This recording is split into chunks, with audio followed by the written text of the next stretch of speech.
right, let's jump into politics now. President Biden facing growing calls from inside the party and out to drop out of the race. I want to share a tweet with our viewers that you wrote on Saturday. It says this, quote, "The White House and the media are complicit in the biggest cover-up since Watergate." Congressman, what do you mean by that? Can you elaborate?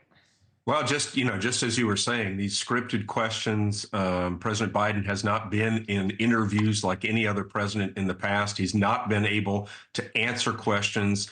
And, it went out it was about 2-3 months ago, the big flourish of when Speaker Pelosi and Hakeem Jeffries, all they talk about his sharpness and his acuity.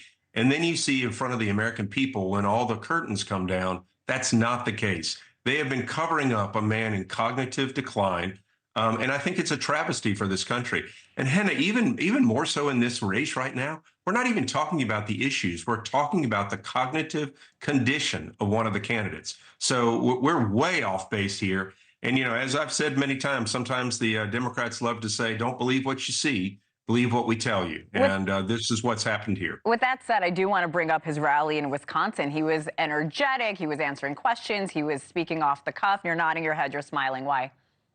That's not him. That is not the normal him. Maybe that's him in certain bursts of speed. Great.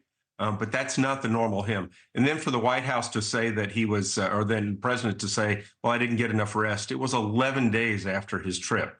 So, there's a Joe Biden we see that's energetic, and then there's the Joe Biden we see that is just not with it. I want to remind our viewers, you're a physician. Of course, you're not treating the president. Many Republicans have called Biden out for his so-called cognitive decline. If he agrees to a cognitive test, would you support the former President Trump, taking one as well? Absolutely. I actually personally believe, I'm a surgeon. After age 70, we have to have cognitive and mechanical tests and everything to make sure we're okay. Look, this is something that the nation deserves. It does, remember, calls don't always come in at 3 o'clock in the afternoon. They come in at 2 a.m.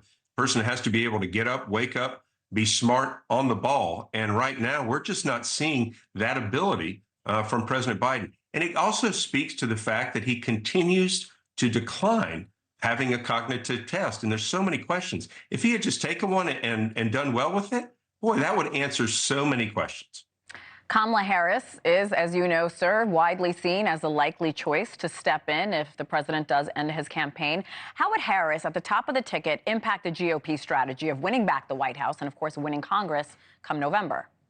Well, I think Vice President Harris, in her role as vice president, has even a lower approval rating than the president does. And sadly enough, I think people do not see her as a serious candidate. Yeah. I think the Democrats are in quite a quandary here because they made her vice president.